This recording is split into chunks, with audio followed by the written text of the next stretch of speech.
ICC ने टी20 world cup 2026 में बांग्लादेश को हटाकर स्कॉटलैंड को मौका दे दिया है। बांग्लादेश क्रिकेट के लिए काला अध्याय से कम नहीं है ये। कैसे फर्जी प्राइड, फर्जी ईगो के चक्कर में बांग्लादेश क्रिकेट 10 साल पीछे चला गया, अपने क्रिकेट को बर्बाद करने पे तुला है। लेकिन बुरा लगता है वहाँ के प्लेयर्स पे, वहाँ के फैंस पे, वहाँ के प्लेयर्स का आप सोचिए जो सालों साल मेहनत करते हैं इतने बड़े इवेंट में पार्टिसिपेट करने के लिए, अपनी पहचान बनाने के लिए। और वहाँ के फैंस का सोचिए कि इतने बड़े इवेंट में अपने देश को टीवी पर खेलते हुए देखना चाहते हैं, स्टेडियम में खेलते हुए देखना चाहते हैं, उन पे क्या बीत रही होगी। तो बांग्लादेश के लिए सच में काला दिन से कम नहीं है और एक काले अध्याय की शुरुआत भी हो गई है। तो हम बात करेंगे कि बांग्लादेश के इस स्टेप से किस किस की नाराजगी का सामना बांग्लादेश को करना पड़ेगा और पाकिस्तान का क्या इसमें रोल है और पाकिस्तान का फायदा क्या है इसमें। और साथ साथ अगर इस टूर्नामेंट में बांग्लादेश ना हो तो इस टूर्नामेंट में क्या फर्क पड़ने वाला है, सारी चीजों पे डिस्कस करेंगे। तो सबसे पहले हम बात करते हैं कि बांग्लादेश को नाराजगी किस किस की झेलनी पड़ेगी। तो सबसे पहले नाराजगी उसको झेलनी पड़ेगी आईसीसी और जय शाह की। तो देखिए सबसे बड़ी नाराजगी है जय शाह की और आईसीसी की। आईसीसी इसलिए नाराज है, इतने बड़े इवेंट में जब सब कुछ सेट हो गया है तो बांग्लादेश क्रिकेट तुरंत स्टेप पीछे कर लेता है कि भाई साहब हम इंडिया में नहीं जाएंगे, हमको श्रीलंका में खेलना है।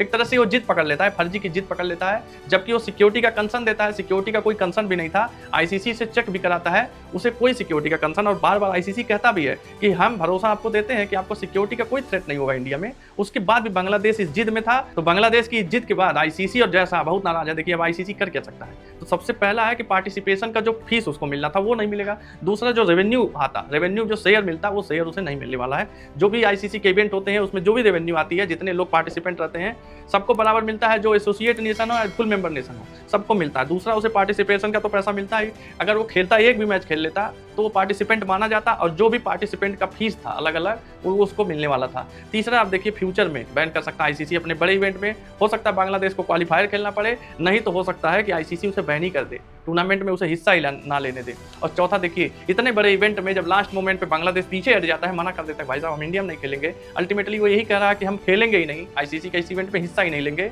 जब इस तरह की स्थिति पैदा कर दिया तो समझ लीजिए आईसीसी उसे पेनाल्टी भी इंपोज करेगा। तो ये जो चार चीजें हैं बांग्लादेश को ये झेलनी पड़ेगी आईसीसी से। अब दूसरी बात करते हैं कि और कौन नाराज है। तो देखिए जब आईसीसी नाराज है तो बीसीसीआई भी नाराज है, भारत भी नाराज है, क्योंकि ये भारत में टूर्नामेंट हो रहा है। अल्टीमेटली इसका मेन होस्ट भारत है, भले को होस्ट इसका श्रीलंका है, लेकिन भारत ही सब कुछ है सर्वे सर्वा। तो देखिए भारत की क्या क्या नाराजगी हो सकती है। देखिए अब बायलैटरल सीरीज जो भी होगी भारत बांग्लादेश की शायद एक सपना हो जाएगा। अब शायद बांग्लादेश भारत का कोई भी बायलैटरल सीरीज नहीं होगा, जो अगस्त सितंबर में प्रपोज भी था इसी साल 2026 में ही बांग्लादेश से खेलना था भारत को, अब वो नहीं होगा।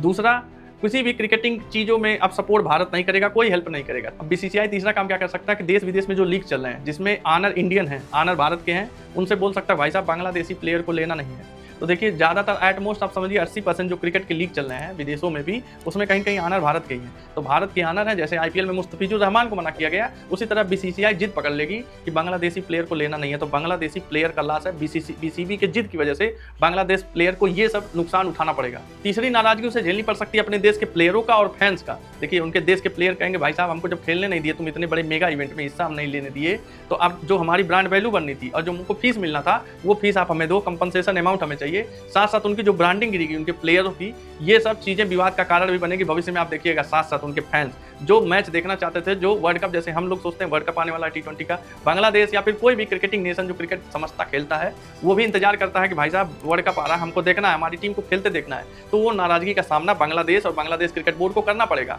और चौथा साथ साथ सबसे इंपॉर्टेंट जो जहाँ पे रेवेन्यू का लॉस मेन होने वाला है, वहाँ के जो ब्रॉडकास्टर हैं और जो स्पॉन्सर्स हैं, ये नाराजगी होगी। और सबसे ज्यादा स्पॉन्सर भारत के ही हैं, जो जाकर जैसे एसजी हो गया, अभी पहले बैकआउट हुई है, एसजी अभी बैकआउट की है बांग्लादेश को। तो भारत के बहुत सारे स्पॉन्सर हैं जो बांग्लादेश क्रिकेट को, बांग्लादेश प्लेयर को स्पॉन्सर करते हैं। बहुत सारे कॉन्ट्रैक्ट उनके चल रहे हैं, वो सारे कॉन्ट्रैक्ट से पीछे वो हट जाएंगे। तो ये सब नाराजगी कहीं कहीं उसे बहुत बड़े फाइनेंशियल हर्डल में डालने वाला है। तो बांग्लादेश क्रिकेट 10 साल नहीं 20 साल पीछे जाने वाला है अगर हम रेवेन्यू और फाइनेंशियल एस्पेक्ट की बात करें तो। अब बात करते हैं कि पाकिस्तान का इसमें क्या रोल है और पाकिस्तान का फायदा क्या है। देखिए पाकिस्तान का रोल यही है, आप सबको पता है, पीसीबी ही थी जब वोटिंग हुआ, आईसीसी ने वोट कराया कि क्या बांग्लादेश को श्रीलंका में खेलने दिया जाए, तो 14 लोगों ने इसके अगेंस्ट वोट दिया कि नहीं गलत है।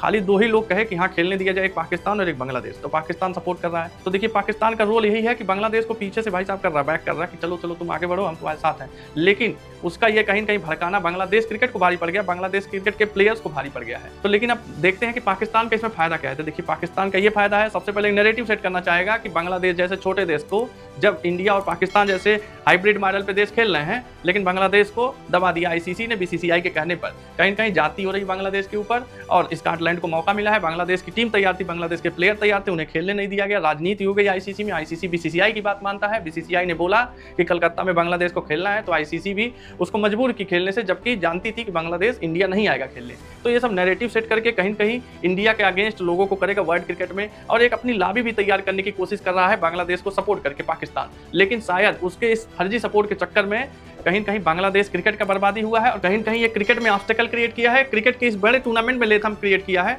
पाकिस्तान ने फर्जी का बांग्लादेश को मोहरा बनाया है। तो लास्ट बात करेंगे कि बांग्लादेश के हटने से टूर्नामेंट पे क्या फर्क पड़ेगा, तो इसका सही जवाब है घंटा फर्क पड़ेगा। बांग्लादेश अगर हट जाता है, टूर्नामेंट में बांग्लादेश हट जाए, बांग्लादेश जैसी 10 टीमें हट जाएं, तब भी इस टूर्नामेंट पे कोई फर्क नहीं पड़ेगा। बीसीसीआई भारतीय क्रिकेट आईसीसी इस इवेंट को ऐसे ही कराई थी जैसे 2024 में हुआ था, 2022 में हुआ था। तो देखिए ये कोई नई बात नहीं है। बांग्लादेश के जैसा ही जिम्बाब्वे भी एक बार मना कर चुकी है 2009 के वर्ल्ड कप में। इससे कोई प्रभाव नहीं पड़ने वाला है। सिर्फ प्रभाव पड़ेगा बांग्लादेश क्रिकेट पे, बांग्लादेश के रेवेन्यू पे, बांग्लादेश के फाइनेंस सिस्टम पे, बांग्लादेश के क्रिकेटिंग फ्यूचर पे, बांग्लादेश के खिलाड़ियों के फ्यूचर पे ही फर्क पड़ने वाला है, और इसका किसी को कोई फर्क नहीं पड़ने वाला है। तो आप बताइएगा कि क्या पाकिस्तान की गंदी रणनीति का शिकार हो गया बांग्लादेश? क्या बांग्लादेश अपने प्लेयरों, अपने क्रिकेट को 10 साल पीछे ढकेल दिया? कमेंट में बताइएगा, और आपको वीडियो पसंद आया तो चैनल को सब्सक्राइब जरूर करिएगा। जय हिंद।